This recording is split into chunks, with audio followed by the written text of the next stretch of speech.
Hello guys, मैं आप सभी का स्वागत करती हूँ क्रिस्टल स्टडी चैनल पे। तो अब हम करेंगे हाइडेगर पार्ट 2। हाइडेगर का पार्ट 1 हमने कर लिया था। उसके बाद हम लोगों ने ये कहा था कि इनफ्रेमिंग करेंगे आगे कंटिन्यू, तो अब हम वही करने जा रहे हैं। ठीक है, the meaning of enframing Gestell. तो गेस्टल क्या है? Gestell translated as enframing. ठीक है, गेस्टल क्या है? ये कंसेप्ट है किसका? मार्टिन हाइडेगर के एसे का, जो कि the question concerning of technology के बारे में बात करता है। वो डिस्क्राइब करता है एक्सेंस ऑफ मॉडर्न टेक्नोलॉजी और उसके वेस को किस तरह से शेप और अंडरस्टैंड किया जा सके हमारे वर्ल्ड में, और उसके रिलेशनशिप के बारे में। ठीक है, हाइडेगर का जो वर्क है गेस्टल क्रिटिक है मॉडर्न टेक्नोलॉजी का, उनके माइंडसेट और इम्प्लीकेशन ऑफ ह्यूमन एग्जिस्टेंस का। तो इनफ्रेमिंग जो है वो रेफ़र करती है way of revealing that order और challenge the nature and bringing forth resources as standing reserve. तो क्या करती है इनफ्रेमिंग? हमें रिवील करने में हेल्प करती है जो कुछ भी हिडन है। The word enframing is challenging and it differ from the typical technology.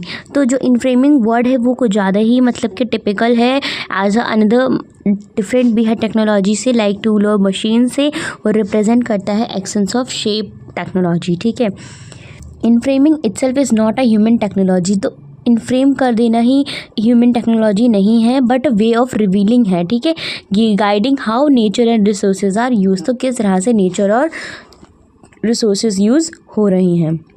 इनफ्रेमिंग and revealing. Enframing means revealing nature as standing reserve. Nature become something that is used or stored like energy and material, for example coal and wind.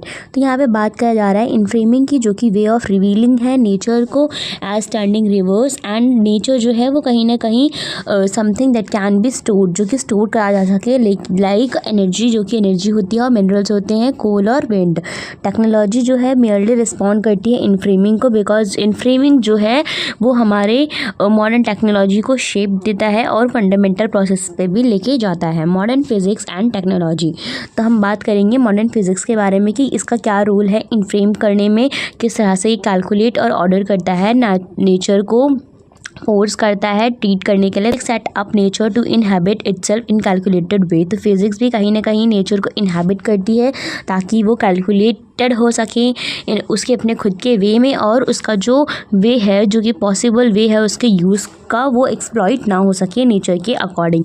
तो modern technology जो है वो can not exist without the extent science. तो modern technology भी science के without extent नहीं हो सकती है। विदाउट साइंस मॉडर्न टेक्नोलॉजी कुछ भी नहीं है। फिजिक्स प्रिपेयर करती है वे ऑफ टेक्नोलॉजी को, किस तरह से वो फंक्शन करेगा। कौन प्रिपेयर करता है? फिजिक्स। ठीक है, अब यहाँ पे मैंने बात करी है historical connection between physics and technology. तो फिजिक्स और टेक्नोलॉजी में कनेक्शन क्या है, वो इस तरह से बातें क्यों कर रहा है कि फिजिक्स टेक्नोलॉजी को प्रिपेयर करती है उसके वे को। ठीक है, historical connection between physics and technology. तो मॉडर्न फिजिक्स में 17th सेंचुरी की अगर हम बात करें तो मशीन पावर जो टेक्नोलॉजी होती थी वो कहीं ना कहीं बिगिन हुई और एक्सचेंज हुआ मॉडर्न टेक्नोलॉजी का, जो कि अब प्रोसीड करा गया इट्स इन्वेंशन के थ्रू। फिजिक्स जो है वॉज इनफ्रेमिंग है, अंडरलाइंग एक्सेंस है मॉडर्न टेक्नोलॉजी का, जो कि यूजफुली रियलाइज हो चुका है एज अ मशीन और पावर सिस्टम की तरह। ठीक है, रिवीलिंग इन हिस्टोरिकल कॉन्टेक्स्ट। तो मॉडर्न टेक्नोलॉजी जो है वो not only chronologically later but also physically earlier, because it was prepared for by early scientific thoughts like physics. तो मॉडर्न टेक्नोलॉजी सिर्फ और सिर्फ क्रोनोलॉजिकली नहीं थी, बट अब किस तरह हुई है, फिलोसफिकली भी हो चुकी है, जो कि अब साइंटिफिक थॉट्स के थ्रू लाइक फिजिक्स में भी यूज़ करी जाती है। इनफ्रेमिंग जो है वो कंसील करती है लॉन्ग टाइम के लिए, और टेक्नोलॉजी जो है पावर मशीनरी वो डेवलप भी करती है। द एंशिएंट ग्रीक अंडरस्टैंड करते हैं एसेंशियल ट्रूथ के बारे में, जो कि अपीयर होती है later, the deep revealing of modern technology not immediately invisible. तो सीधा सीधा इमीडिएट तुरंत ही विजिबल नहीं होगी, कहीं ना कहीं उसे टाइम लगेगा रिवील होने के लिए मॉडर्न टेक्नोलॉजी को। Freedom and technology in the question concerning technology. तो फ्रीडम किस तरह से मिलती है टेक्नोलॉजी को इन द क्वेश्चन कंसर्निंग टेक्नोलॉजी, यह हाइडेगर का ऐसे है। The essence of modern technology में इनफ्रेमिंग जो है वे ऑफ रिवीलिंग है, जो कि शेप करती है किस तरह से नेचर रिसोर्सेज को यूज़ करेगा, इनफ्रेम करेगा लिमिट को, फ्रीडम को, और डिस्टोर्ट करेगा हाउ वी एक्सपीरियंस रियलिटी। तो हम किस तरह से रियलिटी को एक्सपीरियंस करते हैं। डिस्टेनिंग एंड रिवीलिंग। तो डिस्टेनिंग एंड रिवीलिंग में क्या है, वो रिवील करती है how reveal the truth happens over time. तो किस तरह से डिस्टिनिंग रिवील रेफर करती है कि रिवील कर सके ट्रुथ को जो कि हैपन हो रहा है उस टाइम में, और रिवील कर सके किस तरह से शेप्ड आ रहा है particularly in the way of revealing में।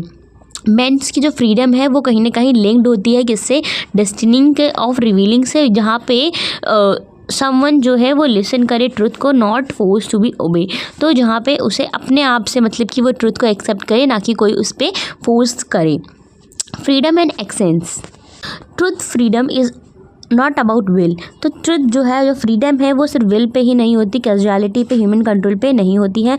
फ्रीडम जो है रिवील करती है ट्रुथ को, उसकी एबिलिटी को किस तरह से अलाउ करना है, किस तरह से एमर्ज होना है एज एन आर्बिट्रेरी चॉइस और ब्लाइंड ओबीडियंस। फ्रीडम जो है इन्वॉल्व करती है ओपन टू रिवील प्रोसेस के लिए, और अलाउ करती है ट्रुथ को कि अपीयर हो सके, वो कंसील हो सके as an hidden at first, जिस तरह से वो हिडन है वो रिवील हो सके।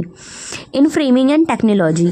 Enframing is essence of modern technology. तो इन फ्रेमिंग क्या है, एक्सेंस ऑफ मॉडर्न टेक्नोलॉजी है जो कि डिफाइन करती है कि रिवील कर सके नेचर को, स्पेशली एज स्टैंडिंग रिवर्स, मतलब कि रिसोर्सेज के थ्रू। इन फ्रेमिंग जो है वो not only simply blind process है और टेक्नोलॉजिकली है।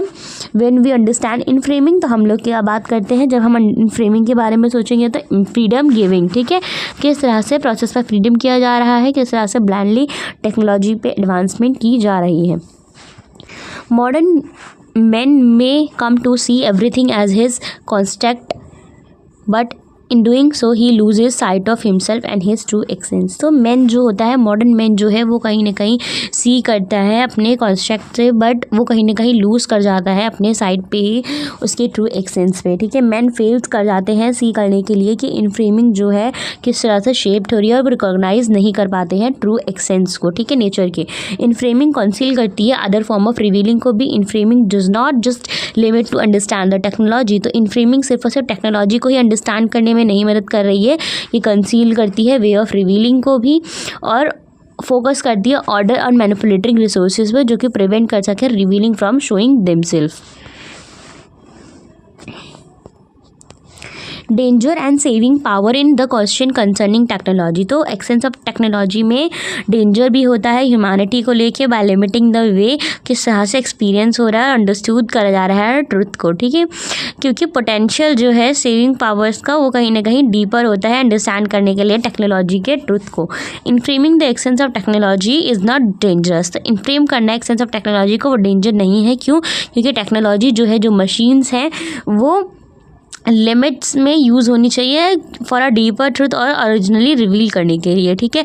और यहाँ पे बात करी जाएगी अब रिवीलिंग एंड टेक्नोलॉजी की।